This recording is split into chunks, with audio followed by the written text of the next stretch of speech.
Sebelumnya, Assalamualaikum warahmatullahi wabarakatuh. Pada kesempatan kali ini, saya mau membuat video presentasi tentang kepemimpinan. Video ini saya buat guna untuk menyelesaikan tugas UAS kepemimpinan. Oke. Yang pertama, perkenalan terlebih dahulu. Oke. Nama saya Iksan Nur Fatah, saya lahir di Sleman, 24 Mei 2000, NIM 18120765, Prodi Sistem Informasi, daerah asal Sleman, usia 21. Saya sudah pernah menjadi pemimpin di sebuah organisasi sosial kemasyarakatan pada periode 2017 sampai 2020. Organisasi tersebut adalah organisasi Karang Taruna Bina Muda Unit Klinio yang bertepatan di Klinio Margulis Jahitan Sleman. Nah, ini foto waktu dulu saya menjabat menjadi ketua. Terus di sini ada logo Karang Taruna.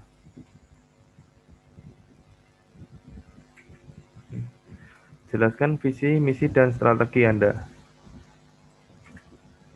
Visi, untuk yang pertama visi, Karang Taruna merupakan wadah pembinaan dan pengembangan kreativitas generasi muda yang berkelanjutan untuk menjalin persaudaraan dan rasa kebersamaan menjadi mitra organisasi lembaga, baik kepemudaan ataupun pemerintah dalam pengembangan kreativitas, kemampuan di bidang kesejahteraan sosial, baik untuk masyarakat di lingkungan sekitar maupun di wilayah lain. Yang kedua, misi terwujudnya kesejahteraan sosial yang semakin meningkat bagi warga desa pada umumnya dan khususnya generasi muda yang memungkinkan pelaksanaan fungsi sosialnya sebagai manusia pembangunan yang mampu mengatasi masalah sosial di lingkungannya. 3. Strategi. Nah, untuk strategi saya menerapkan beberapa strategi. Yang pertama yaitu tetapkan tujuan dan ekspektasi yang jelas. Kedua, bangun hubungan yang kuat dengan anggota. 3. Kenali seluruh anggota secara profesional dan personal. 4. Utamakan transparansi komunikasi. 5. Terbuka untuk mendengarkan masukan orang lain.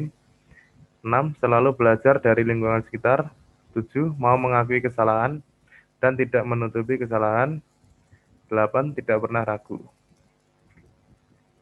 Bagaimana Anda memulai proses memimpin? Untuk yang pertama, yaitu menjadi role model yang baik. Seorang pemimpin adalah cermin bagi anggotanya. Segala tindak tanduk seorang pemimpin akan menentukan bagaimana mereka bersikap. Oleh sebab itu, sebagai pemimpin harus memberikan contoh yang baik kepada anggotanya. Yang kedua, mengasah keterampilan memimpin secara konsisten. Menjadi seorang pemimpin yang ideal membutuhkan proses. Setiap individu punya potensi untuk menjadi seorang pemimpin. Tinggal sekarang bagaimana individu tersebut bertekad untuk terus mengembangkan potensi tersebut. Menjadi pemimpin yang fleksibel artinya seorang pemimpin bisa menyesuaikan gaya kepemimpinan dengan situasi dan kondisi yang sedang terjadi di lapangan.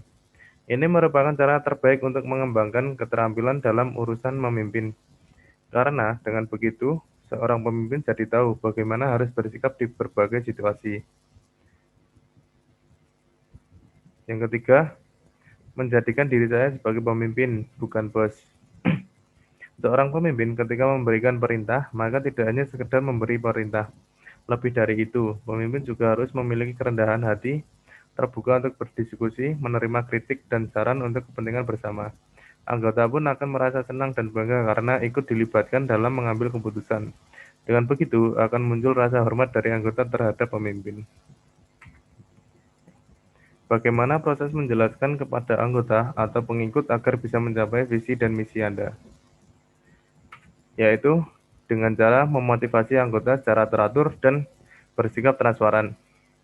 Seorang pemimpin harus selalu fokus dan mengingatkan anggotanya tentang di mana posisi kita saat ini dan mengapa kita melakukannya.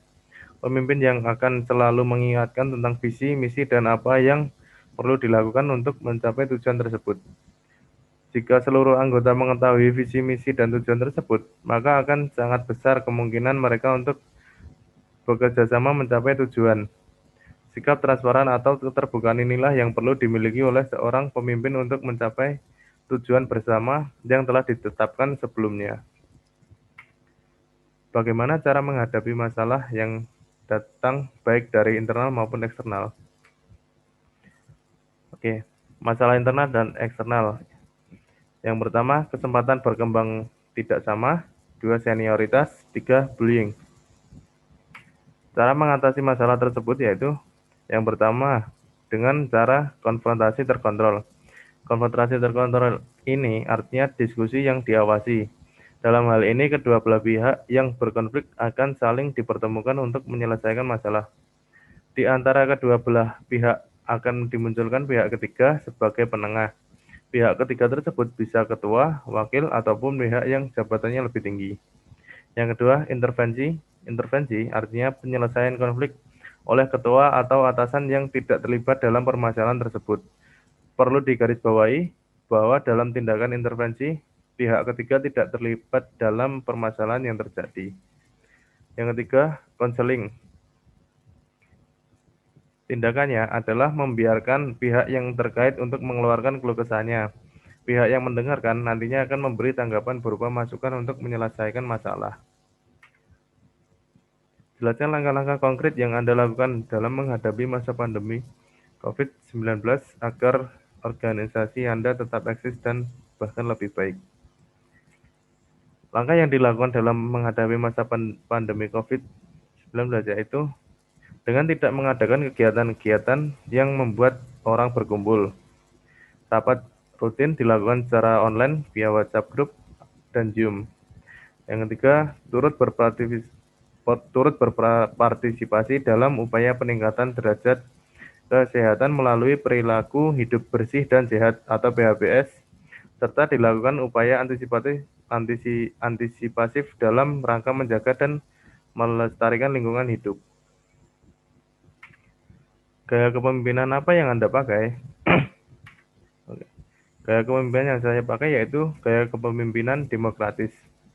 Karena saya pada saat akan mengambil sebuah keputusan, saya selalu berdiskusi kepada anggota terlebih dahulu.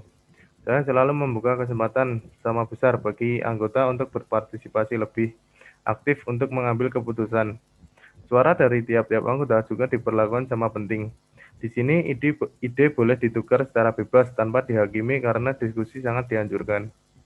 Peran pemimpin adalah untuk menawarkan bimbingan dan kendali atas jalannya musyawarah. Nah, pemimpin juga ditugasi untuk memutuskan siapa di dalam grup yang dapat berkontribusi pada keputusan yang dibuat. Namun, ini bukan berarti bahwa setiap keputusan harus selalu dibuat dalam grup, bergantung pada peran dan tanggung jawab perorangan. Keputusan final memungkinkan hanya ada di tangan pemimpin. Seorang pemimpin mungkin dilimpahkan kekuasaan lebih dengan persetujuan dari anggota tim mereka untuk membuat keputusan tertentu.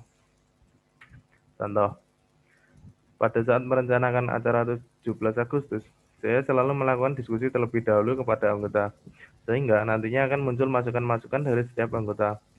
Dari masukan-masukan tersebut, kemudian dipilih mana masukan yang akan digunakan. Dengan cara inilah saya bisa mengajarkan kepada anggota saya agar mereka bisa mengaspirasikan usulan mereka dan mengajarkan kepada mereka untuk tidak takut memberi usulan atau masukan di dalam forum atau rapat. Oke, mungkin cukup sekian presentasi dari saya. Apabila ada salah kata, saya mohon maaf sebesar-besarnya. Wassalamualaikum warahmatullahi wabarakatuh.